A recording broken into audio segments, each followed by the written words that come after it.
जब केंद्र में कांग्रेस लीडरशिप वाली यूपीए की गवर्नमेंट थी तो उन्होंने रंगनाथ मिश्र कमीशन, सच्चर कमीशन को ऑर्गेनाइज किया था और इन दोनों कमीशनों का उद्देश्य था कि कैसे एक पर्टिकुलर एक रिलीजन को विशेष तरजीह दी जा सके, यानी उनको सुविधाएं दी जा सकें। स्वयं प्रधानमंत्री डॉक्टर मनमोहन सिंह जी ने उन्होंने भी कहा था कि रिसोर्सेज फॉर फर्स्ट राइट, यदि किसी का है तो माइनॉरिटीज का है, उन्होंने कहा था। और यहां तक कि और आगे जाकर उन्होंने कहा था स्पेशली मुस्लिम्स का है। मैं मानता हूं कि इस प्रकार का स्टेटमेंट भी अनकॉन्स्टिट्यूशनल था, according to the constitutional provision नहीं था। और इनका वही भाषण प्रधानमंत्री मोदी जी ने कांग्रेस को याद दिला दिया है, तो इसको लेकर पूरी कांग्रेस पार्टी, पूरी यूपीए, इंडिया अलायंस, इन लोगों ने सारे देश में हंगामा खड़ा कर दिया है।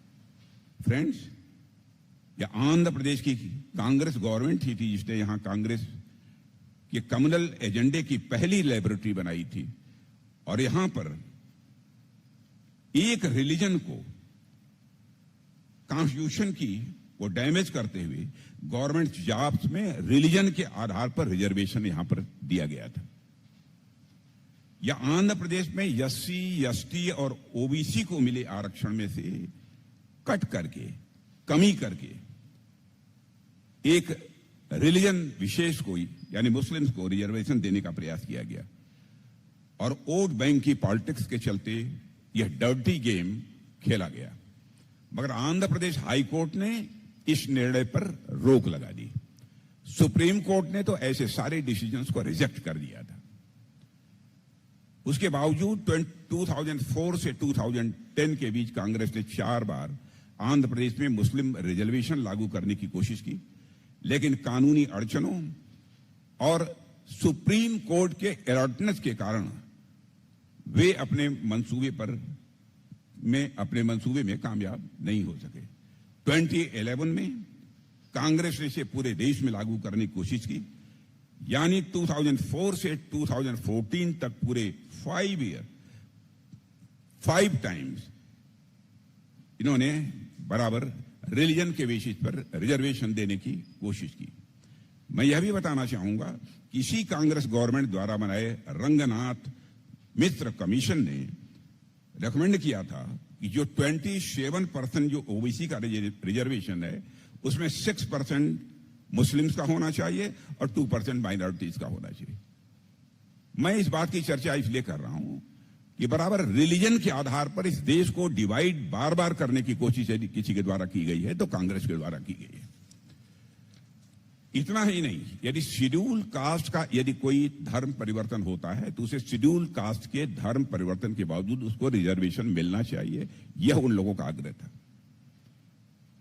इतना ही नहीं, आपको जानकर आश्चर्य होगा कि जामिया मिलिया यूनिवर्सिटी और अलीगढ़ यूनिवर्सिटी में एससी और ST, schedule caste, schedule tribes, इन लोगों के लिए जो रिजर्वेशन था उसको भी समाप्त कर दिया गया था। वोट बैंक की पॉलिटिक्स किस लेवल तक जाकर की जा सकती है और कांग्रेस ने किया है, इसकी मैं आप सबके सामने चर्चा कर रहा हूं। अब 2024 में कांग्रेस का जो मैनिफेस्टो लेकर आई है उसके भीतर फिर से मुस्लिम रिजर्वेशन का दांव बड़ी चालाकी से चला गया है, इनडायरेक्टली।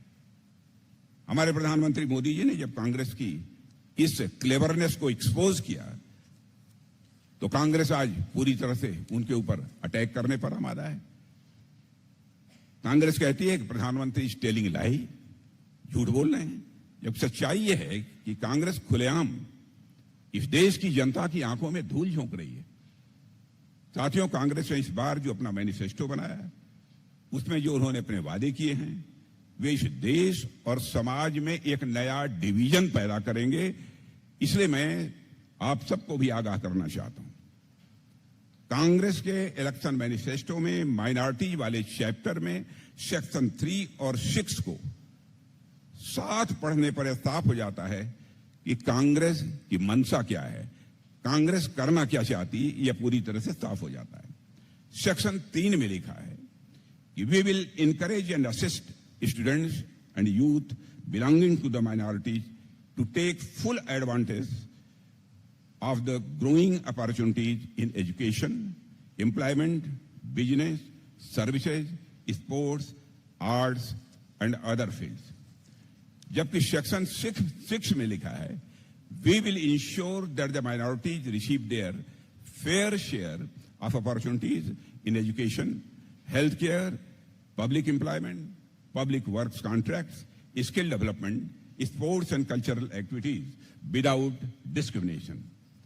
अब ध्यान से सुनिए, एक तरफ कांग्रेस माइनॉरिटीज के नौजवानों को बढ़ावा देगी ताकि education, employment, business, services, sports, arts and other fields में उनकी भागीदारी बढ़े। दूसरी तरफ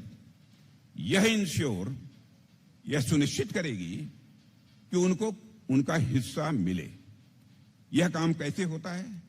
लीगल प्रोविजंस बनाकर ही यह काम हो सकता है। जो इंश्योर शब्द के माध्यम से जो अभी मैंने पढ़ा है उससे यह एक्सप्रेस होता है, व्यक्त होता है। यानी कि जब रिलीजन बेस्ड रिजर्वेशन को बैकडोर से लाने की यह कांग्रेस की तैयारी है और हम लोगों का कहना है यही अपीजमेंट है और यही उसका असली चेहरा है। भारतीय जनता पार्टी का अथवा एनडीए का यह कहना है justice to all, appeasement of none. न्याय सभी को मिलना चाहिए लेकिन तुष्टीकरण किसी का नहीं होना चाहिए। और मेरी चिंता इससे कहीं अधिक बड़ी है, क्योंकि कांग्रेस ने अपने मैनिफेस्टो में जो कुछ भी माइनॉरिटी वेलफेयर के नाम पर कहा है वह सच्चर कमेटी की रिपोर्ट से इंस्पायर्ड है, ऐसा मेरा मानना है।